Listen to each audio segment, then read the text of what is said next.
Hello.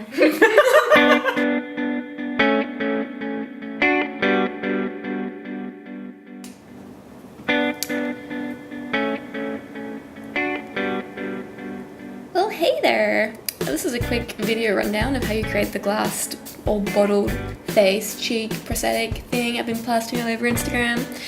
So I shot just under 4 hours worth of video for this.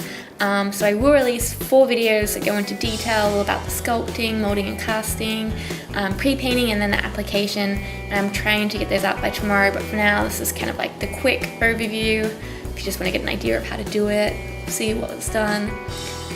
Okay, let's get into it. So these are some of the things you might need. I'll put a full product list in the description box. So for sculpting, I use a bathroom tile. I like to draw out a design facet pencil using Chevron NSP medium. I'm gonna like squidge out shape and then start roughing out the cut by kind of like taking it away from the center.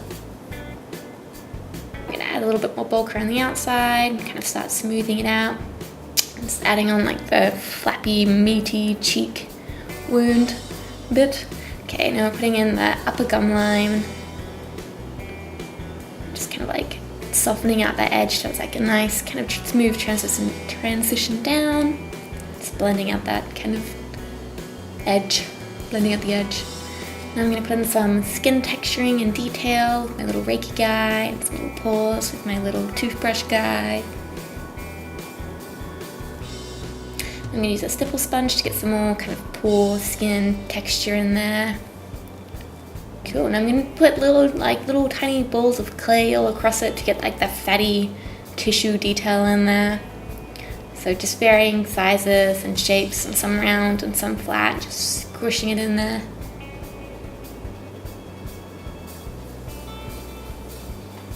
Use this little tool to just like very gently smooth out all the edges so it's not like as harsh.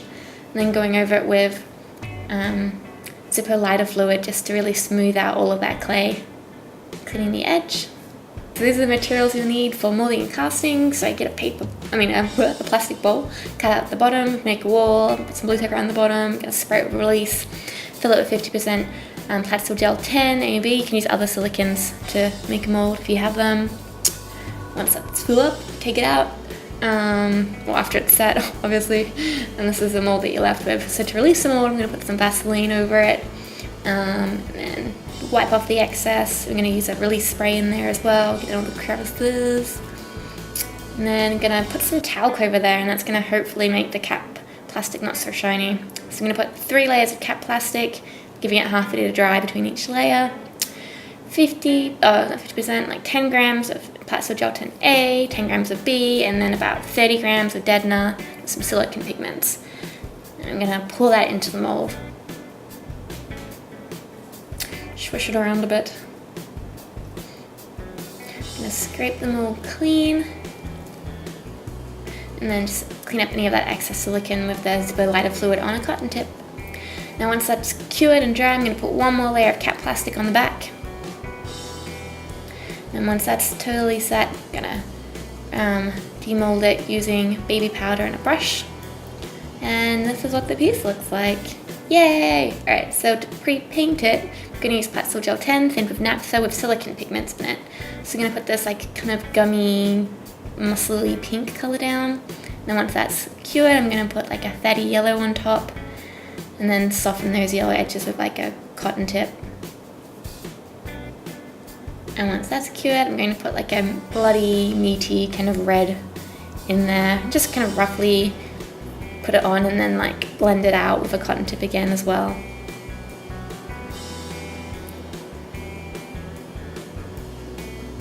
And painting with silicone just gives it this really glossy, shiny finish. It looks kind of like the inside of a cheek. This is what you need to apply it. And I'm going to cut off the excess cap plastic from around the edges. Put some adhesive. I'm using Pros-Aide on here. And apply it to my face in a mirror. Some applications are a little bit trickier, but all good. And I'm going to dissolve the cap plastic using 99% isopropyl alcohol.